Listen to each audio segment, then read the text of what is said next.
जी नमस्कार दोस्तों, कैसे हैं आप लोग। उम्मीद करते हैं कि आप लोग बहुत अच्छे होंगे। दोस्तों, राष्ट्र स्वास्थ्य समिति के 5,600 एनम में जिनकी भी फाइनल मेरिट लिस्ट बना था, वो सबका योगदान देने का 20 अप्रैल 2026 तक योगदान दे देना है।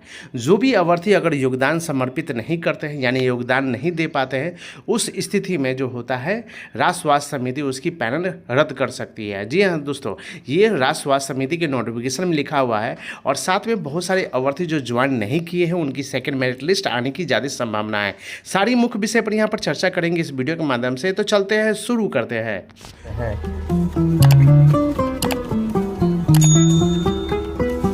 दोस्तों, राष्ट्र स्वास्थ्य समिति के जो फाइनल मेरिट लिस्ट है, उसका जो फाइनल ज्वाइनिंग लेटर इसमें लिखा हुआ है और 4,000 कुछ अभ्यर्थी का जो होता है यहाँ पर फाइनल मेरिट लिस्ट बना हुआ है। तो बहुत सारे अभ्यर्थी का योगदान दिया हुआ है कि कहाँ पर योगदान दे देना है। ठीक है, उनकी सैलरी भी जो है आप देख सकते हैं कि कम से कम 15,000 मानदेय उनकी होती है। इसी में आपको PF वगैरह सब चीज़ कटने वाला है और ESI का भी लाभ आपको मिलने वाला है। तो बहुत सारे अभ्यर्थी जो है ज्वाइन करने का यहाँ पर जो होता है जगह दिया हुआ है कि संस्था का नाम यहाँ पर दिया हुआ, जाके ज्वाइन कर लीजिए। ठीक है, लेकिन बहुत सारे अभ्यर्थी ऐसे हैं जो अभी भी ज्वाइन नहीं किए हैं।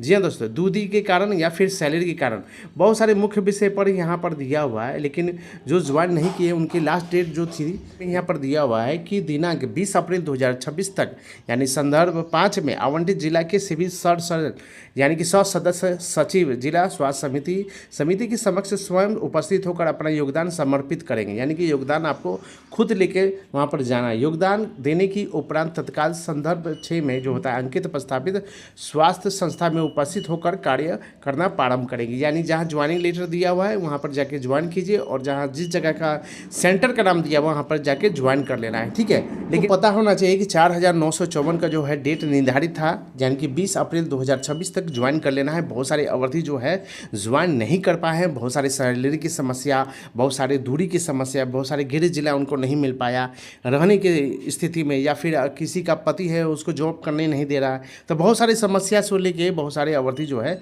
ज्वाइन नहीं किए हैं। तो लमसम में आपको हम बता देना चाहता हूं कि आपको 300 के आसपास जो है अभ्यर्थी यानी कि एनम अभ्यर्थी अभी तक ज्वाइन नहीं किए हैं। अगर एनम अभ्यर्थी ज्वाइन अगर 20 अप्रैल तक नहीं हुआ तो एक नोटिस निर्गत किया जाएगा कि जो ज्वाइन नहीं किए उनको दोबारा एक लेटर का प्रावधान राष्ट्र स्वास्थ्य समिति के दिया जाता है। ठीक है, जो है सेकंड मेरिट लिस्ट आने की लेटर यहाँ पर तैयार किया गया है, वो दे सकते हैं 2023 का है। और यहाँ पर दिया हुआ कि राष्ट्र स्वास्थ्य समिति यानी बिहार विज्ञापन संख्या जो है जो 5/2021 के तहत एनम के संविदागत पर चयनित अभ्यर्थी का आदेश संख्या 4,333 दिनांक 21/10/2022 के द्वारा नियोजित करते हुए रिक्त वाले जिलों में जो पदस्थापन किया गया था। ठीक है, उक्त आदेश में जो होता है 30/11/2022 तक योगदान करने का निर्देश दिया गया था, लेकिन परंतु उस जिलों में प्राप्त सूचना अनुसार कतिपय यानी कि नवचयनित अभ्यर्थी के द्वारा अपने प्रस्थापन स्थान पर जो योगदान नहीं दिया गया। यानी कि बहुत सारे अभ्यर्थी जो है जो योगदान नहीं दिया गया है, तो उसका ये लेटर निर्गत हुआ था। तो इसी टाइप का जो है लेटर आपको निर्गत होगा। और दूसरा नंबर पॉइंट में यहाँ पर देखिएगा कि उपयुक्त परिप्रेक्ष्य में नवचयनित वैसे अभ्यर्थी जिनके द्वारा तय निर्धारित अंतिम तिथि तक योगदान नहीं दिया गया है, वे विचारों उपरांत एक अंतिम अवसर प्रदान करते हुए जो होता है 29 अप्रैल 2023 तक, यानी किसी तरह का आपको 2026 दिया रहेगा, यानी कि 23 तक योगदान करने की तिथि जो है विचारित की जाती है। ये ठीक है, उक्त तिथि तक योगदान नहीं देने वाली स्थिति में संबंधित अभ्यर्थी को जो है अवैधता समाप्त समझी जाएगी तथा रिक्त पदों पर समीक्षा सूची यानी कि पैनल सूची जो होती है वो चयन कर लिया जाएगा। यानी कि जो भी 300 अभ्यर्थी अगर ज्वाइन नहीं करेंगे, उनकी जो है जो फाइनल मेरिट DB जो लिस्ट हुआ था, तो उनका वेटिंग लिस्ट में लिस्ट है। सो अभ्यर्थी जो ज्वाइन नहीं करेंगे तो उनको जो है लिस्ट में कैटेगरी बाई कैटेगरी निकाला जाएगा। फिर से उनको जो है सेकेंड मेरिट लिस्ट निकाल के 300 अभ्यर्थी का जो होता है उनको जो है पदस्थापित किया जाएगा, यानी कि उनको ज्वाइनिंग दिया जाएगा। ठीक है, तो ये जो है बहुत सारे अभ्यर्थी जो ज्वाइन नहीं किए 4,954 में से, तो उनकी अभ्यर्थी जो होती है समाप्त की जाएगी और दोबारा जो होता है सेकेंड मेरिट लिस्ट निकाल के और उनको ज्वाइन किया जाएगा। तो ये जानकारी दे दी है इस वीडियो के माध्यम से।